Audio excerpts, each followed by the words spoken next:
Halo Sobat Ngomin, apa kabar? Ih, gila, ini mantap banget. Antara sedih dan gimana ya. Pertama Inzaghi dipecat, kemudian kedua gosipnya calon penggantinya Inzaghi adalah Sintayong. Oh, gara-gara masih terkait dengan Indonesia gagal jadi Piala Dunia. Katanya si Sintayong ini sangat kecewa dan dia ngerasa waduh ini negara udah nggak ngerungin apa tidak peduli sama sepak bola, terlalu mentingin politik dan sebagainya. Kabarnya Erick Thohir ngasih tahu si Presiden Sang di Indonesia ada loh pelatih bagus murah meriah namanya Sintayong. Ya udah katanya Sintayong lagi. Katanya si Zhang sedang mempertimbangkan dan ini sudah 90% jadi. Tapi kabarnya lagi Sintayong punya syarat mutlak. Kalau Inter ingin dilatih oleh Sintayong, Inter harus bisa mendatangkan Lionel Messi. Nah, Lionel Messi katanya sudah mau join Inter karena ternyata Lionel Messi adalah fans Inter Milan. Ini adalah cerita yang sudah lama sekali sebelum Messi dikontrak oleh Barcelona juniornya, Primaveranya. Nah, waktu itu sebenarnya Messi inginnya join Inter Milan, tapi apa daya Inter kalah cepat dibandingkan Barcelona. Aduh, jatuh.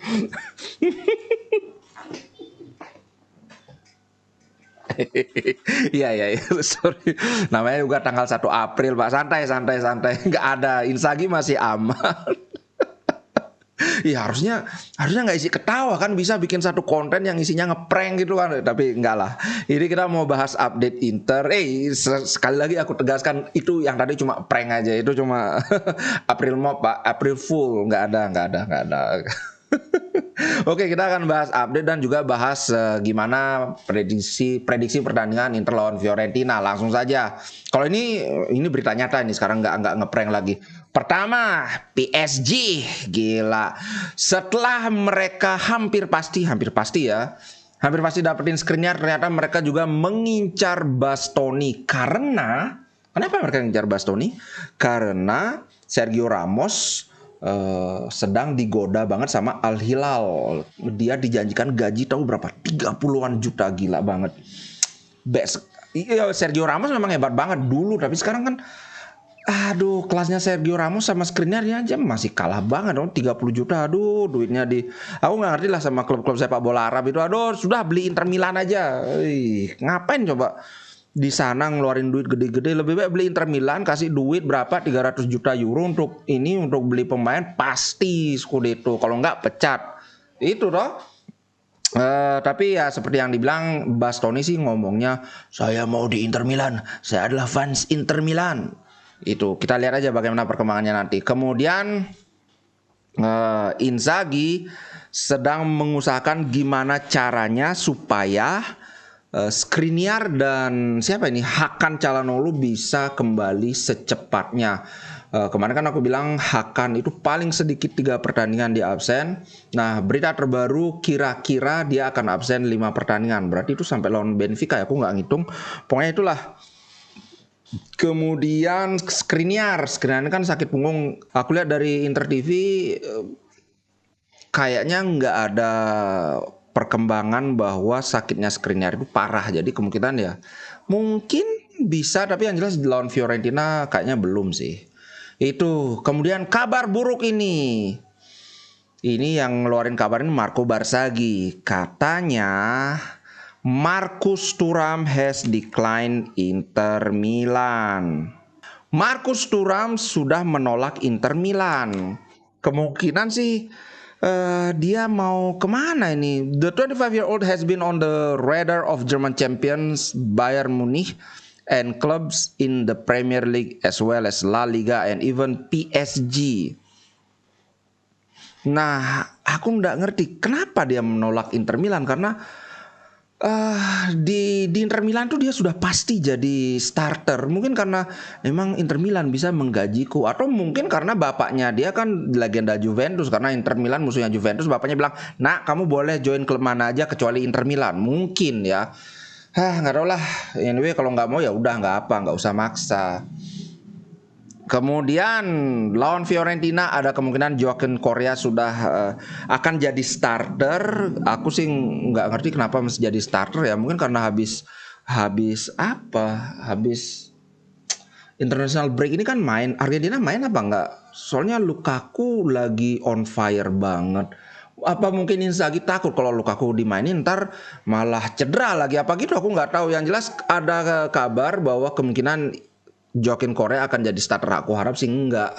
Tapi siapa tahu kan, dia bisa menunjukkan ini, Toto memberi kejutan, Toto dribble kayak dulu itu, dribble dari depan kotak penalti sampai ngegol. Who knows? Kemudian MU sudah memata-matai ini. Sudah memata-matai si siapa namanya nih, si Onana dalam pertandingan lawan Benfica. Scoutnya akan mengawasi lagi karena De Gea juga bilang udah nggak mau memperpanjang kontrak dengan MU. Jadi mereka memang sedang perlu banget kiper, dan kebetulan profil atau karakter Onana ini sesuai banget dengan karakter kiper yang diinginkan oleh si Ten Hag. Dia ingin kiper yang bisa ikut andil di build up serangan. Kalau De Gea kan sebenarnya bukan kiper yang jelek, dia kiper yang bagus, tapi dia memang tipe yang bukan itu, nggak bisa ikut build up. Paling umpan pendek aja dia bisa, nggak bisa kayak Onana atau Handanovic. Handanovic juga nggak sih kayaknya. Kemudian Di Marco injury lawan Fiorentina, Inzaghi tidak berani ambil resiko, jadi hampir pasti akan sama sekali absen. Jadi ya Gosens, kemudian Bastoni dan siapa ini, Bastoni dan Zeko kemungkinan sudah bisa bermain, tapi akan memulai dari bangku cadangan. Wih gila, kita agak pincang, tapi semoga Fiorentina nggak terlalu ini ya. Sebelum kita bahas benar-benar pertandingannya, ada gosip bahwa Inter Milan harus menjual 4 pemain. Ini bahkan bukan untuk mencari untung, tapi untuk menurunkan beban gaji. Karena Inter perlu menurunkan beban gaji menjadi maksimal 100 juta setahun. Ini dia. Makanya ini yang aku bilang, aroma bahwa Brozovic akan dijual itu kenceng banget. Ini menurut Tutu Sport ya, ngomong-ngomong biar nggak salah. Jadi Brozo kan memang lumayan gede gajinya, kalau nggak salah berapa, 6,5 apa berapa itu. Ya udahlah, mau bagaimana lagi, sudah terlanjur cinta bro. Yang jelas kabarnya dulu pernah aku kontenin kan, sebelum musim ini berakhir Inter sudah laku. Semoga bener, semoga lo ya. Oke, sekarang kita bahas Inter lawan Fiorentina. Kita lihat dulu Serie A table. Saat ini Inter ada di posisi ketiga dengan 50 poin, tertinggal 2 poin dibandingkan Lazio. Kalau Napoli nggak usah disebut-sebut Pak, bikin apa? Sakitnya di sini Pak. Di sini sakitnya. Fiorentina ada di peringkat 9 dengan 37 poin, berarti selisih 13 poin dengan Inter. Kalau berdasarkan bola net, ini prediksi starting 11-nya adalah Inter 352, tentu saja nggak akan diganti. Onana, kemudian Darmian, Acerbi, Bastoni. Tapi kalau yang barusan kan dibilang Bastoni akan mulai dari bench. Jadi kemungkinan yang di tengah itu De Vrij, bukan Acerbi. Acerbi yang di kiri. Kemudian di depan Barella sudah bisa main, Brozovic dan Mkhitaryan karena yaitu akan absen. Cuma yang aku agak khawatir adalah Brozovic dengan Barella itu nggak ada masalah. Yang aku lihat Brozovic dengan Mkhitaryan ini yang agak kurang nyambung. Mungkin karena mereka kan jarang banget bisa joinan mainnya kan. Ini yang agak jadi concern. Kemudian Gosens di kiri ya gimana, Di Marco masih cedera pastilah. Kemudian Lukaku, Lautaro, dengan kemungkinan antara Lukaku yang dari bench atau Lautaro yang dari bench, Joaquin Correa yang start. Mungkin karena Lukaku kan capek ya habis 2 kali pertandingan internasional loh, nggak tahu. Cuma untuk Fiorentina mereka pakai 4-2-3-1, ini mirip dengan formasinya Milan dulu ya. Terracciano, Dodo, Quarta, Igor, Biragi ini lumayan bagus. Amrabat, wih Amrabat mantap. Nggak mau Inter apa ngambil Amrabat, tapi udah hampir ke Liga Inggris dia. Mandragora, Icone, Bonaventura, Saponara, Cabral. Kalau kita lihat dari head to head pertandingan, nih Inter Milan 70 kali menang, seri 55 kali, Fiorentina menang 44 kali ya, nggak terlalu jauh ya. Jadi Inter hati-hati, kita memang beberapa kali sering direpotkan oleh Fiorentina. Kalau dari 5 pertemuan terakhir, nah ini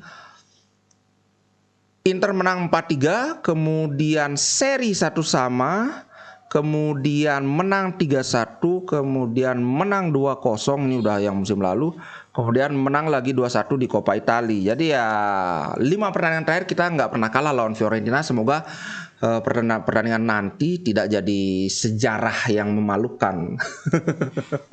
Kalau 5 pertandingan Inter yang terakhir ini yang agak mengkhawatirkan. Inter itu kalah menang kalah seri kalah.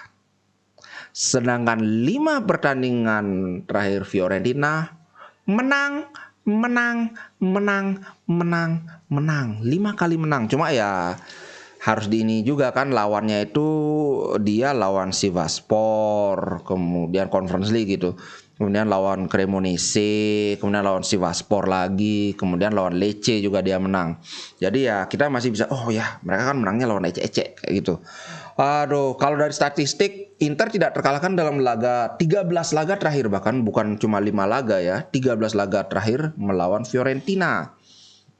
Menang 8 kali, seri 5 kali, kalah 0. Tapi Inter selalu kalah dengan margin 1 gol dalam 2 laga terakhirnya di Serie A. Untungnya harusnya bukan tapi kalah. Ya itulah pokoknya, selalu kalau kalah pun kalah tipis itu maksudnya. Dan kemudian Inter cuma menang 2 kali dalam 6 laga terakhir di Serie A. Menang 2 kali, seri 1 kali, kalah 3 kali. Jadi ya memang kecurigaan teman-teman itu beralasan. Ini kok kayaknya Inter sudah nggak terlalu semangat di Serie A, kayak ngejar Liga Champions sama Coppa Italia. Ya gitulah. Tapi di sisi lain Inter mencatatkan 6 clean sheet dalam 10 laga kandang terakhirnya. Itu sih bro. Kalau aku bilang sih, dulu aku nggak berani prediksi, tapi sekarang berani lah. Biar nggak apa sih, baru salah prediksi aja langsung ciut. Nggak. Si Koci berkali-kali salah prediksi, dia tetap aja bikin prediksi tuh. Aku juga prediksiku ya harus menang dong. Mestinya sih kita menang ya. Kalau kan tadi aku sudah liatin di Serie A table, peringkat 3 dengan Fiorentina di peringkat 9 harusnya menang. Kalau ini sampai kalah berarti Inter kalah 3 kali berturut-turut di Serie A. Ini sangat berbahaya buat Inzaghi. Selain berbahaya buat Inzaghi juga ini nggak bagus buat mental ini, karena kalah 3 kali berturut-turut itu kayak orang jadi mempertanyakan diri sendiri loh. Bukan karena diserang dari luar, tapi diri sendiri. Beneran nggak sih kita ini tim yang hebat kayak gitu? Jadi krisis kepercayaan diri. Itu guys, jangan lupa nanti kita nonton bareng. Tepatnya live reaction. Jadi kawan-kawan nonton, aku nonton. Oke kayak gitu. Sorry buat pranknya tadi, baru bangun. Baru bangun. Itu gara-gara di grup ada yang bisa Grazie Simone. Ya udah aku, masa sih? Oh iya baru ingat. Sekarang tanggal 1 April. Ya udah, aku nggak mau kecele sendirian. Ya udah aku kontenin sekalian. Oke guys, itu dulu. Sampai jumpa di konten berikutnya. Sampai jumpa di nanti malam atau besok dini hari, karena jam 00.00 kan. Ciao guys.